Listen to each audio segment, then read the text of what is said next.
Есть, ура.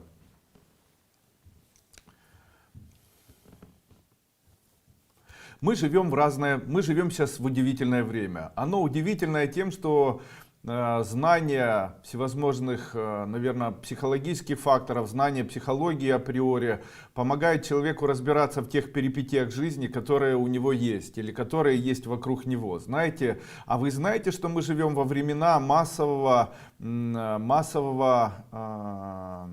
подавления человеческой воли. То есть у человека есть одно, что он должен хранить, и это святая возможность, свобода выбора его волеизъявления. То есть в случае, если человек выбирает для себя, что он хочет есть, он может есть, хочет не есть, он может не есть. И это является священной волей. Всегда вот такая воля для человека являлась священным божественным предписанием. То есть человек имеет право сам для себя выбирать то, что он хочет. Это разумно. Но мы живем в таком мире, когда начали всех прививать, делать прививки там и так далее. И это все нарушение чего? И подавление чего? Подавление волеизъявления людей. Тем самым человека сейчас ставят в ранг человека, который должен знать свое место. Должен знать свое место в своей стране. Должен знать свое место. Таким образом, у человека забрали самое святое, что было на земле. Это свобода выбора и свобода воли. Вот эта свобода воли, она должна позволить человеку выбирать. А если я тот человек, который вот специально хочет переболеть коронавирусом? Вот я желаю болеть коронавирусом постоянно. Я желаю болеть. Почему? Так на меня родные больше внимания обращают. Я и не хочу принципиально делать прививку. Я готов болеть. Мне нравится это. Дайте мне возможность. Это мой выбор. Я не хочу отделяться от всех остальных людей. Я тот человек, который хочет болеть. Дайте, разрешите мне эту возможность. Но мне говорят, нет, такой возможности ты не имеешь права. Если тот человек, который не хочет быть здоровым, я хочу перенести коронавирус 10 раз. И имею желание такое. Ведь я же имею желание там пить, или там есть же люди, которые имеют желание пить без конца. Смотрите, есть такое большое количество всевозможных и очень нужных моментов в этом мире, которые нужно убирать уже сегодня. Это удешевление стоимости наркотиков. Вы знаете, что есть наркотики, которые называются соли. Вот эти соли, они очень дешевые. На сегодняшний день стоимость наркотика ниже гораздо, чем стоимость алкоголя. Так, допустим, стоимость бутылки водки может стоить, допустим, там $2, там самая дешевая. А стоимость такого наркотика может быть $0,50.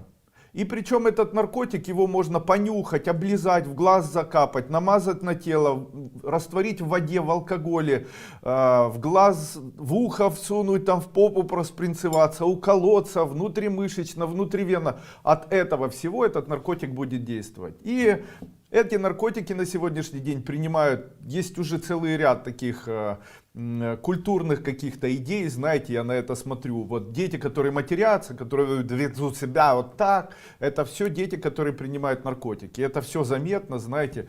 Недавно смотрел интервью Моргенштерна и Гордона, и Моргенштерн в абсолютно развязанном пьяном состоянии сидел в трусах и в тапочках. При этом ноги у него были фиолетовые, что говорит о его нейропатии. Я так думаю, что в дальнейшем ему эти ножки все-таки отчикают его тоненькие. Очень жаль, потому что парень молодой, мог бы жить и жить, но скорее всего не будет.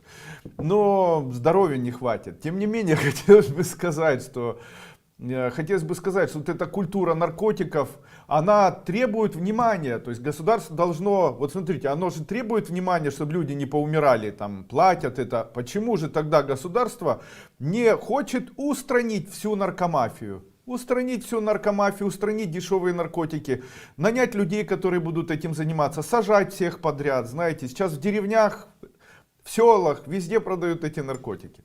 Далее второе, пенсии. Почему никто не думает о пенсиях? Почему не ставят кондиционеры в педиатрических отделениях, где находятся дети? Почему выставляют на показ и нет критики гомосексуализма? Почему считается модным быть гомосексуалистом? Почему считается модным разговаривать с применением чужого языка? То есть раньше мы сражались, сейчас у нас баттл. Раньше мы были сволочами, которые пиарятся на чужом успехе. Сейчас это называется хайповать. То есть, смотрите, подмена наших ценностей. То есть, мы раньше говорили, фу, ты какашка, потому что в школе были такие девочки, которые говорили, да, он дурачок, не слушайте его, на самого успешного. Почему? Они хайповали. Но когда узнавали о них, то говорили, что такая сплетница. Так вот, давайте я вам скажу, что такое хайповать. Хайповать-сплетничать. То есть, хайп, я хайпанула. Да нет, ты сплетница. Но почему это не говорить русскими словами, что хайповать это сплетничать? То есть человек, который хайпует, он сплетничает. Очень мне не понравилось, там Степанова есть такая психолог. Эта Степанова, она встретилась с Собчак. Я ни хорошо, ни плохо не отношусь к Собчак. Я могу сказать, что Собчак из интеллигентной семьи, она достаточно активный человек, и политик, и медиа человек. Она мне нравится, потому что маленькая девочка без поддержки смогла продвинуться. И она активная, она занимает позицию, даже пробовала избираться в президенты страны. Конечно, ей никто не даст. Тем не менее, глядя на это все, я могу сказать, что Собчак, она делает свое дело. У нее есть успех, есть аудитория, она не поет, и при этом она себя позиционирует как человек там в чем-то разбирающийся, в чем-то экспертный, там у кого-то заслужит доверие. При этом она пообщалась со Степановой, у них был милый разговор, Степанова разговаривала с ней и так далее. А после этого Степанова решила сделать видео. В этом видео она обличает Собчак, причем самыми грязными словами, о том, что она там не имеет совести, о том, что родители ее били, о том, что в школе ее унижали, о том, что она полна комплексов. Ну и, а кто такая Степанова? Неужели она не понимает, что она сплетничает? То есть, позиционируя себя как эксперта в области, допустим, психологии, человек не должен сплетничать. Он должен говорить, я думаю, что вот так у нее, а не говорить вот так у нее. Потому что когда человек говорит вот так у нее, то это сплетня. Потому что на самом деле человек не может оправдаться. А хайпить это значит сплетничать. Поэтому когда сейчас молодежь смотрит, о, хайпить это модно, батлы это кто кого сильнее, кто больше. Вот что такое батлы, по моему мнению. Вот смотрите, сейчас есть батлы, они там друг перед другом поют и так далее. Вот такие батлы обычно устраивают на зоне. То есть, когда человек туда придет, то его словесно как бы цепляют. То есть, это уркаганские такие проявления. Да ты кто такой, да я вообще с мастями не разговариваю, а ты 2 по 8, 3 по 5 век, чтобы воли не видать и так далее. То есть они там все по масти клеют друг друга словами, типа у них превалирование и так далее. Но это же не наш быт, мы так не должны жить. И государство должно обращать на это внимание, должна быть цензура, которая будет обращать внимание на то, что ты говоришь психолог, и ты говоришь, она такая, или ты говоришь, я думаю, что она такая. Если я думаю, тогда ты психолог. А если она такая, тогда ты сплетница. И вы знаете, когда люди говорят, он такой, то они сплетники. Нельзя говорить, он такой. Нужно говорить, я думаю, что он такой.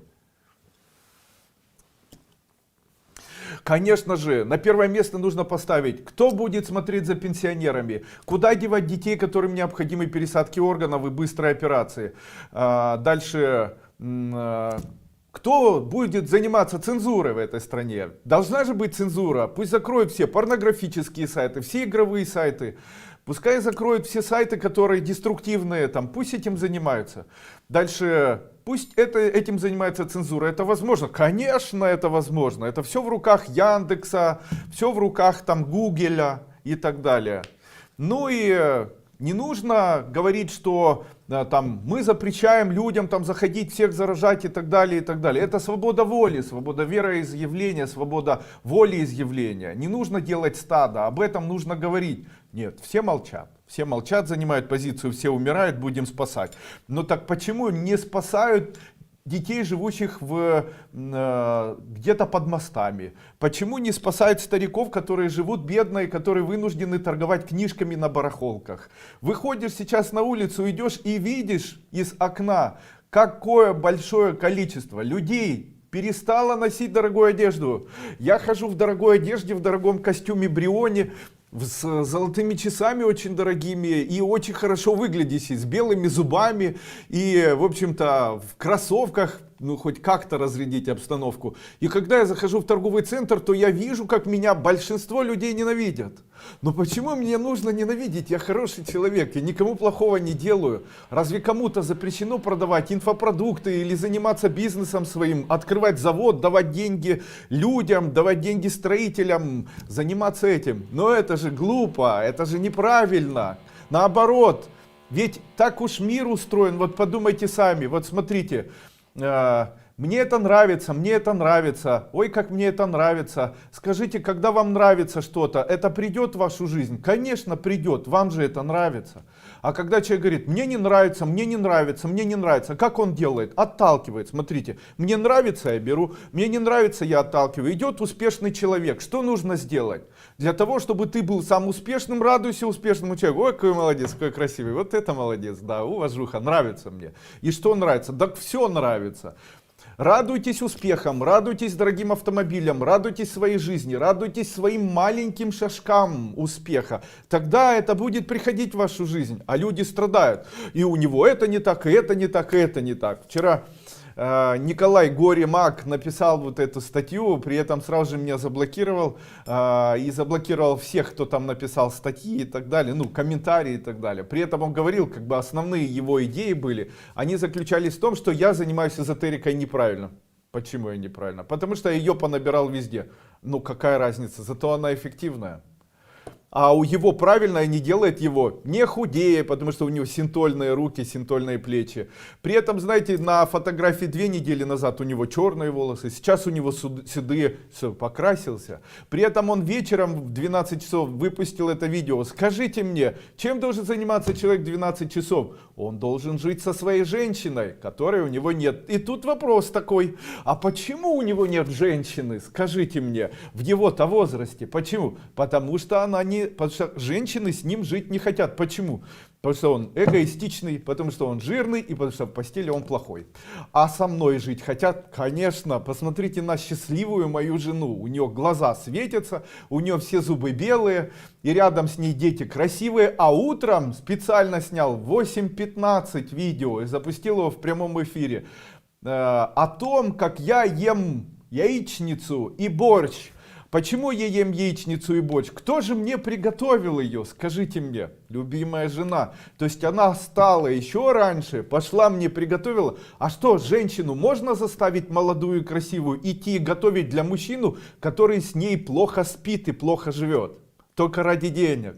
Да в жизни не встанет, потому что она будет только пользоваться. А когда пользоваться, любимый, сделай мне кофе, любимый, сделай яичницу. Нет, моя жена встала, и сегодня встала. Я встаю в 8, я встаю где-то в 7:30. Моя жена встает в 7, у нее будильник, она в 7 встает, я еще лежу. Идет, готовит, потом ко мне подходит, говорит, любимый, нужно вставать. Я встаю, иду, умываюсь и купаюсь, бреюсь, после этого иду, сажусь кушать. Кто мне это все ставит? Она. Вот так тарелочка лежит, а с правой стороны лежит блюдце, и там лежат БАДы, там витамин Е, витамин D, там я не знаю, что она мне дает еще. Поэтому, когда мне говорят, Андрей Андреевич, что вы принимаете, что хорошо выглядите, ей-богу не знаю. Это вопрос к моей жене, понимаете, она знает, она 100% в этом разбирается. То есть, если я молодею, это не ко мне вопрос, это она. А я, в общем-то, как всегда. Кстати, хочу сказать по поводу вашей группы. Мне очень понравилось работать с вашей группой. Почему? Во время работы с вашей группой я похудел на 2 килограмма. Почему? Это для меня, конечно, уникально. Обычно я с группой набираю, с вашей группой похудел. А почему это произошло? Много учеников высоких ступеней. Тем самым есть энергия, эта энергия созидательная. То есть она сжигает жир, дает энергетику внутреннюю. Происходит процесс такого массированного и похудения, омоложения и всего остального. Кстати, начали волосы темнеть, я тоже сегодня заметил. Было очень много седых волос, сегодня встал их меньше. Это говорит о том, что мы правильным путем идем, ребята. Это говорит о том, что мы, в общем-то, молодцы.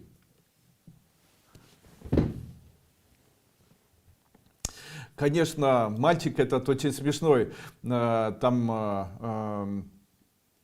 Если ты так все знаешь, тогда почему бедный? Почему у тебя нет ремонта? Где твоя семья? Нет, он говорит, у него нет духовности. Но так человек, который не имеет духовности, он как раз и выпускает такие видео, которые выглядят как сплетни. А человек, который духовный, он адвайтичный. Интересно, что в его понимании обозначает такая духовность. Ну и я смотрю на этих людей и могу сказать, у них есть одна особенность, одна такая прям стопроцентная черта. И она связана со мной. Скажите, от того, что вот это выпускается, кто виноват? Они или я? Я! Блин, да, я виноват. А в чем же я виноват, что появляются вот такие люди? Я вам хочу сказать, я толерантен и адвайтичен ко всему в мире происходящему, ко всему. Я даже воспринимаю предательство хорошо, я воспринимаю, ну как бы безразлично, я воспринимаю там все хорошо, знаете, критику, предательство. Я слишком занятый человек, чтобы этим заниматься, знаете, мне неинтересно, потому что у меня есть бизнес, есть новые направления бизнеса, есть стройки, я там занимаюсь, благоустройством там своих там приусадебных участков и там своих квартир и там еще чем-то, там сын у меня есть, дети им в школу нужно ходить. У меня есть школа, я занимаюсь постоянно, чтобы в школе была энергия, чтобы у людей жизнь выпрямлялась или становилась нормальной там, и так далее. У меня есть общественная организация, я этим занимаюсь и так далее. То есть мне всегда есть чем заниматься. У меня есть логистика, перевозки, мысли, книжки я пишу. Я хотел всегда стать еще и поэтом, вот буду писать стихи, может издам что-нибудь. Ну и мне, в общем-то, некогда. Но у меня есть минус. Почему-то я не люблю гомосексуалистов. Понимаете, вот почему-то мне не нравится. Я не могу сказать, что там плохие люди, хорошие, но почему-то они хорошие.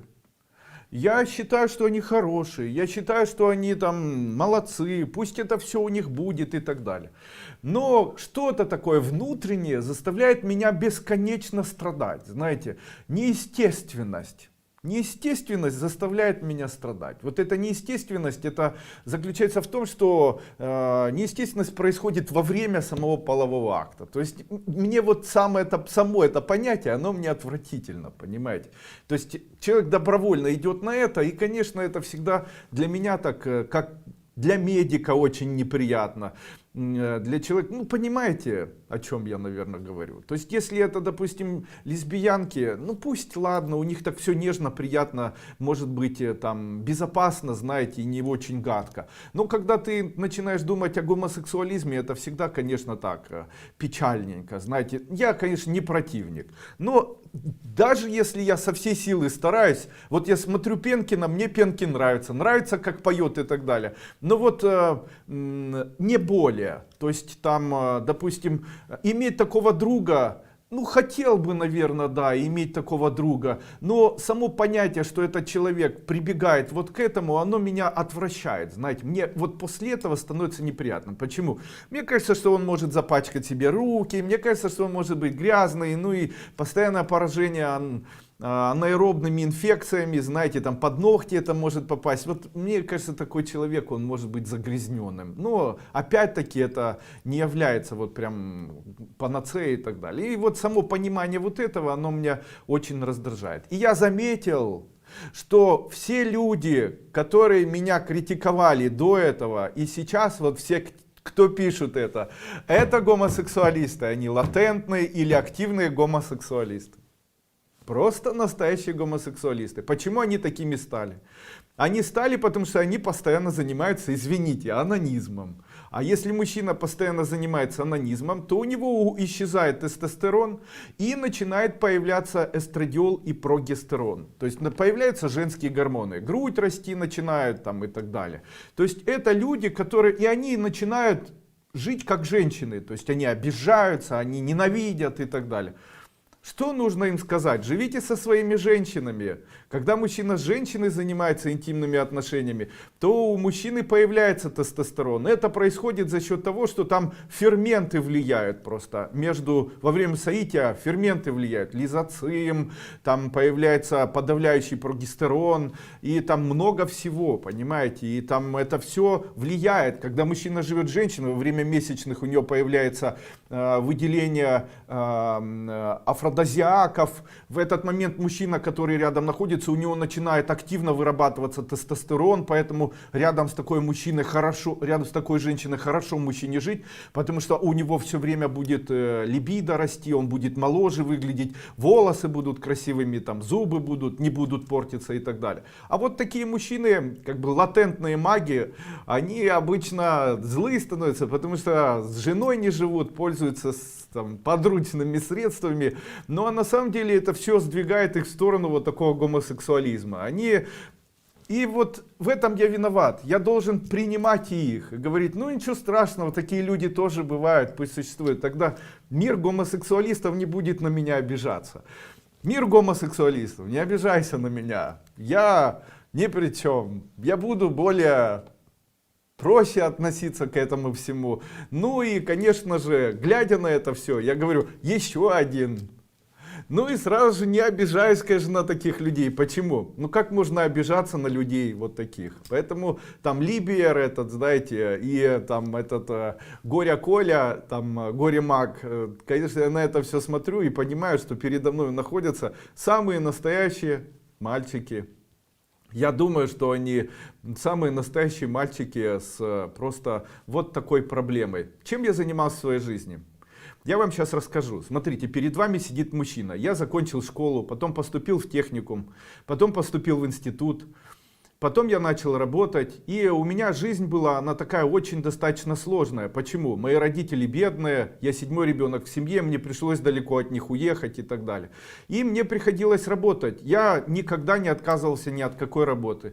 Я работал на огородах, я работал, копал, я ездил, делал, я умею класть, если можно так говорить, шифер, плитку, знаю, как смазать там цемент с краской и сделать плитку красиво, на стену приклеить. Я знаю, что такое строительные работы. Я ездил за границу, за границей работал. У меня было и за людьми ухаживал, и у меня было там, помогал людям в бизнесе, и потом работал на рынке. Работал на рынке сначала, стоял, потом сам поставил киоски, потом работал смотрящим, потом уехал из этого места, потом другой рынок открыл, на этом рынке поставил киоски, поставил маленькое кафе и там разливал пиво, не сам там ставил уже людей. Потом открыл цех, накопил деньги, в этом цеху начали работать люди, потом купил себе квартиру, потом начал, ну, одним словом, чем я занимался? Я возил мясо из-за границы, возил из Польши, возил машины. Я что-то покупал, привозил в Украину. Были такие времена, когда я работал с Турцией, по 3 раза в неделю ездил в Стамбул и обратно. Работал с Арабскими Эмиратами, привозил телевизоры, отвозил телевизоры, и шубы покупал, продавал, и ювелиркой занимался. Открыл сеть такую, которая торговала оптом, ювелирными изделиями, которые я привозил из-за границы. Открыл целую сеть оптовой продажи. Открыл ювелирные супермаркеты, потом открыл... Я чем только в жизни не занимался. Я с магией не начинал. Я с магией не начинал, друзья мои. Это не было моим ключевым моментом. Я как бизнесмен состоялся еще в 95-м году. У меня еще ребенка не было. Да, я в это время магией занимался, но она не была моей кормилицей. И были взлеты, падения, и когда мне говорят, да он там, да я вам говорю, я начинал не с эзотерики, я начинал с бизнеса. Я состоялся в бизнесе, я понимаю, что это такое. Я понимаю, как можно голодать, я понимаю, когда не получается. Я понимаю, когда делаешь шаг вперед и 3 назад. Я понимаю, как можно заблудиться и не понимать, как сдавать документы. Я понимаю, как может тебя налоговая накрыть и доить. Я понимаю, что где-то может быть неофициально, официально. Я все это понимаю, все это прошел. Зато я разбираюсь в логистике, я разбираюсь в международных... Я знаю, как растаможить товар. Я знаю, что такое ТНВЭ, понимаете? Я знаю, как растамаживать товары. У меня есть даже документы. Я могу работать как таможенный декларант. Я знаю, как задекларировать товар. Я знаю, что такое грузовые перевозки. Я в этом всем разбираюсь. Я могу сдать сам бухгалтерский учет. Я могу провести аудит своей компании. И этому всему меня научила жизнь. Да, и я с этого начинал. Я не начинал с магии, я не создавал магическую школу, в которой что-то делал. Я уже был состоявшимся бизнесменом. В тот момент, вот есть Игорь Мочеренко, если есть, он подтвердит. В тот момент, когда Игорь Мочеренко пришел ко мне и говорит: Андрей Андреевич, а он работал у меня начальником охраны в магазинах. Я ему говорю: Игорь Александрович, он говорит: у вас так все получается, Андрей Андреевич, почему? Я говорю: потому что я занимаюсь эзотерикой и магией, мне получается. Он говорит: научите меня, а то я ничего в жизни не получается, ни квартиры, ни машины, ни жены. Я говорю: ну собери людей, я для них проведу эти занятия и так далее. Но после этого вот плавно я начинал заниматься этим, что я создавал свое учение. Чему я хотел обучить?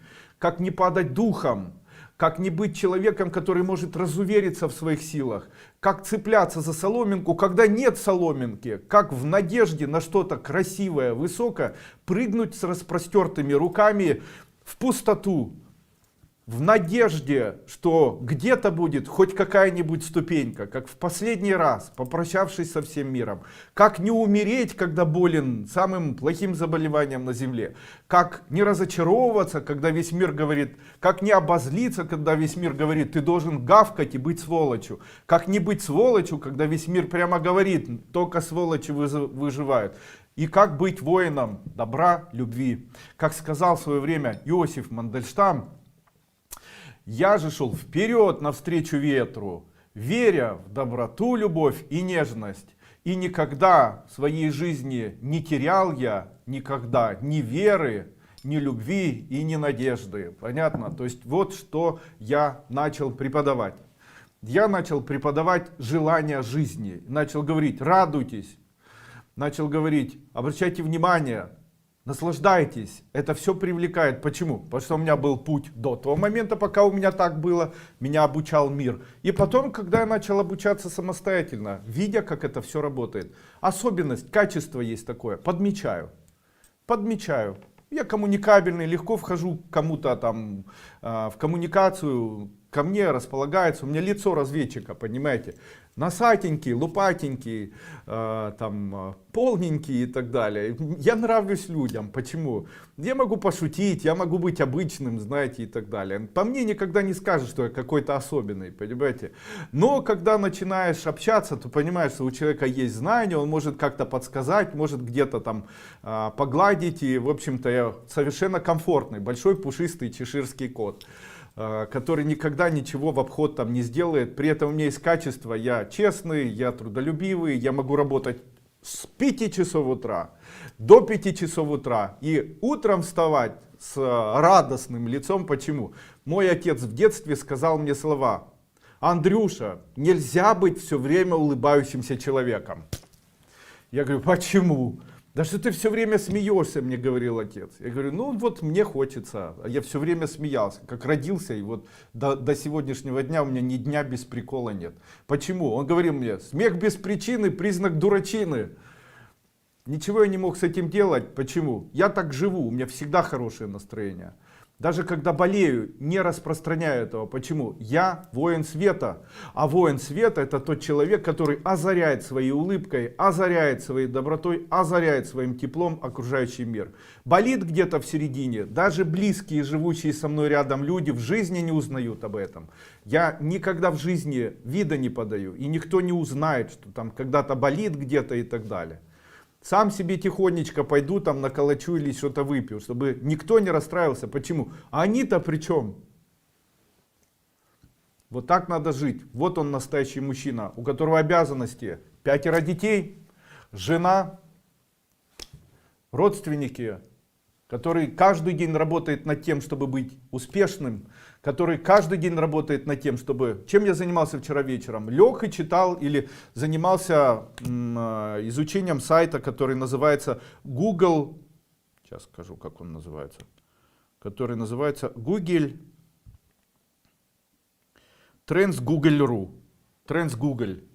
Тренды. Я смотрел тренды. Почему? Что-то хочу привезти из Китая и смотрю на тренды. То есть, что сейчас больше всего покупают, какие БАДы покупают в Украине, в России, где больше всего каких запросов и так далее. Почему? Мне нужно быть на слуху, я должен там постоянно этим заниматься. Это очень мне помогает выбрать правильный сегмент товара для того, чтобы заниматься правильно. Кто запретил?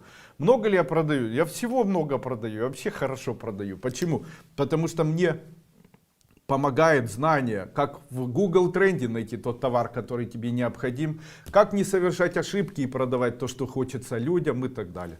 Вот посмотрим. Вчера я смотрел в Google тренде, что продается больше всего из БАДов на территории Украины. И вот я вам могу сказать, вот допустим, самое большое количество БАДов продается сейчас в Ужгороде, Ирпене, Херсоне, Одессе. Что больше всего продается? Витамин D, витамин С. Также продается очень хорошо цинк, витамины группы В. Также людей интересует сейчас магний, а также людей интересуют сейчас темы волосы, витамин А, витамины группы В и цинк. Они являются лидерами продаж. Сколько продаж можно делать, если выбрать такие препараты с этими названиями? Можно в день продавать от 6 до 12 тысяч, если ориентироваться на эти города. Конец. Кто меня научил проводить маркетинговые исследования? Google. Как я узнал? Ну, я изучаю темы эти, знаете. А вам что мешает? Тоже изучайте. Андрей Андреевич, не получалось сделать пенсию, так как не хватало 2-5 лет до 25. Нужно было заплатить $2000. В этом году мне предложили заплатить 1400 и сделают пенсию 5000. Но, увы, сделали пенсию 1840. Получается, меня обманули. Книжку пенсионную не сделала, хотя брала мой паспорт, сканировал мое фото, сказал на пенсионную книжку. Книжку не сделала. Эта женщина, переживает, чтобы она не использовала копию моего паспорта. Не переживайте, она ничего использовать не будет. Зря боитесь. Слов нет, не могу нарадоваться, что у меня такой учитель. Мои зайчики.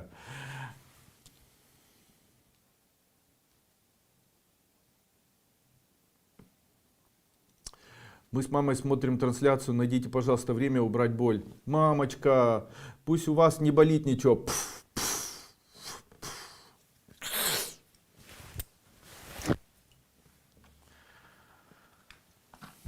Отличие между мной и ими. Я не гомосексуалист, я прирожденный мужчина с железными колокольчиками. Далее, когда-то вот такая ситуация была. Приехал мой друг, и это друг Сережа. И вот он смотрел, и моя жена там говорит, надо так сделать, там, вот, пожалуйста, вот так давай. И Света там говорила, надо так и так. Он потом говорит, у меня такое сложилось впечатление, что ты просто, женщины диктуют тебе свое мнение. Я говорю, послушай, надо, а я говорю, а как бы ты поступил? Он говорит, я бы сказал нет, нет и так далее. Я говорю, послушай, мой друг, ты забываешь, у кого из нас колокольчики? У кого из нас колокольчики? Когда женщина говорит это, то не стоит забывать о том, что у нее грудь. А грудь может только кормить. И женщина, она так устроена, она стремится к тому, чтобы накормить. Поэтому, если она говорит, сделай так, нужно прислушаться, потому что это добавит. А у мужчины только вдуть, знаете. Поэтому мужчина так устроен, знаете. Женщина ему говорит, а он думает, что она хочет ему вдуть. И начинает думать, что ага, это она, значит, подвох какой-то, хочет меня вдуть, отобрать имущество и так далее. Не хочет она. Она хочет накормить, у нее грудь. Это мужчина может вдуть, вот так вот продать корабль и после этого уехать непонятно куда. К молодой любовнице. Женщина не способна. Она может левой грудью накормить, а правой накрыть. Это особенность такая, когда женщина говорит что-то, мужчины, прислушайтесь, она не хочет никого вдуть, она хочет накормить. Она может увидеть, потому что женщина созидающее существо, а мужчина может быть разрушающим.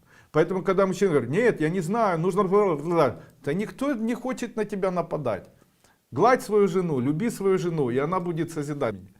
Поэтому женщин больше. Мужчины, они вообще, знаете, вот как у мужчин это происходит. Допустим, женщина живет, вот она нашла мужчину, правдой, неправдой, там начинает жить, любит, не любит, спит с ней и так далее. Она готова его любого принять. Там дурачок, брехун, там идиот, там вор, там все что угодно. А женщина может все простить. Почему?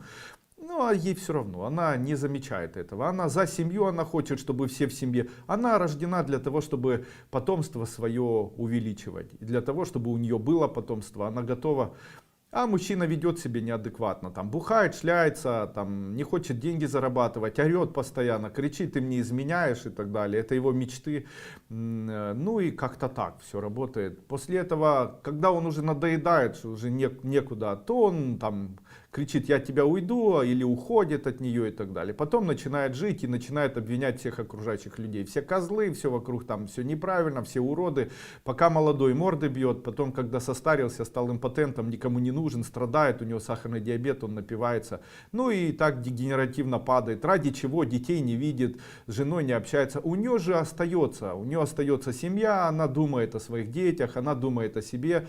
В ней есть всегда что-то прекрасное. Она может губы накрасить, ей кажется, что красиво, там волосы закучерявить, там одежду какую-то одеть, на ногти любоваться. В ее жизни больше радости вот такого тепла. А мужчина, он падает. И потом он живет по принципу, я ненавижу весь мир, все козлы, все бабы сволочи, меня обманули, я ненавижу это все и так далее. А женщины-то что? Им все время все хорошо. Почему хорошо? Губки накрасила, уже плюсик в жизни. Глазки накрасила, 2 плюсика. Детки там бегают, веселятся, еще плюсик. А ему вот что, утром встал, ради чего ты живешь? Не ради чего. Поесть лень приготовить или приготовил там как попало, мыть посуду, ну его нафиг. После этого единственная задача, если там морду набить кому-нибудь или напиться, так а где радость? Смотрите, как много у женщины. Ногти накрасила, одежду красивую одела, глазки подкрасила, волосы заплела, деткам волосы заплела, сыну позвонила, узнала, как учеба, за внуками начала смотреть, там ждала в гости, приехали, приготовила покушать, красиво пирожки напекла, пельменчиков сделала, внуки приехала, по головке погладила, там свободное время мантру почитала. А у мужчины такого, утром проснулся, какого хрена, все вокруг на него влияют, люди плохо относятся, все женщины каки, начал смотреть программы, там Соловьев кричит, что все вокруг фашисты, этот говорит, что все вокруг там еще кто-то, вышел на улицу, там кто-то его оскорбил, там морду дал, там жена, не хочу с ней общаться, дети меня предали, все вокруг там собаки и так далее. Ужас какой-то, живет как пес-барбос. Как пес-барбос самый настоящий. И после этого, что ты сам живешь? Да все бабы. Да ты барбос какой-то вообще. Страшный, вонючий барбос. В твоей жизни никакой радости. И сам ты похож на какого-то лопоухого, страшного, облезшего барбоса. Фу. После этого на таких мужчин смотришь, татуировка, грязные, рядом находишься, воняют. Одежду одевают обтянутую, пупки торчат. Хочется вырвать прямо ему в этот пупок. После этого штаны в обтяжку. Что ты там показываешь? Ты свой фасолинку. После этого на это все смотришь, боже, как это абсурдно вообще. Еще и выступает, знаете, потом смотришь, как он выступает, мат через мат, я мужчина, альфа-самец.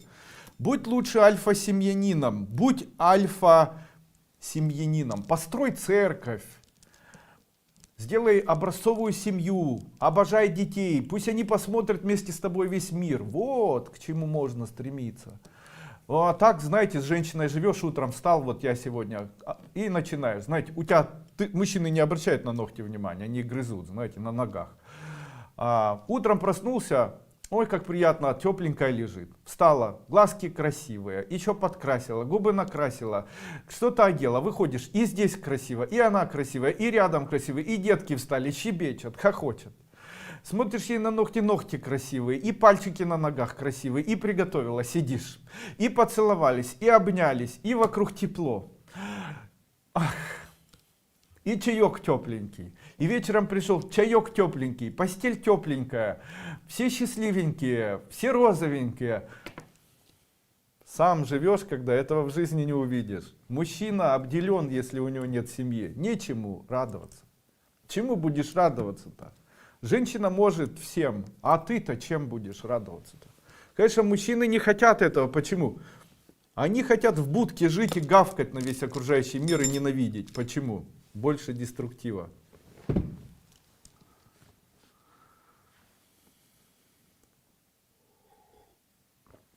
Если заплачено за одного человека, участвуют 2-3 человека, то энергия, получаемая из марафона, делится на 3 части? Нет, не делится. Каждый получает полный заряд.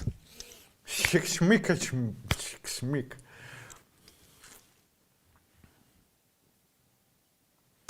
Скажите, можно читать коды на открытых пространствах, типа удаленного безлюдного уголка? Да. Вы говорили про тренажеры. Мы не успеваем с тренажерами. С вами хочется каждое слово законспектировать. Хотите, вырежу сегодня вот это, что все сказал, и выложу бесплатно в Гугле, в Ютубе. А в Ютубе вылечу все. Пусть в Ютубе лежит. Супер, как раз будет видео такое сделано. Ну что?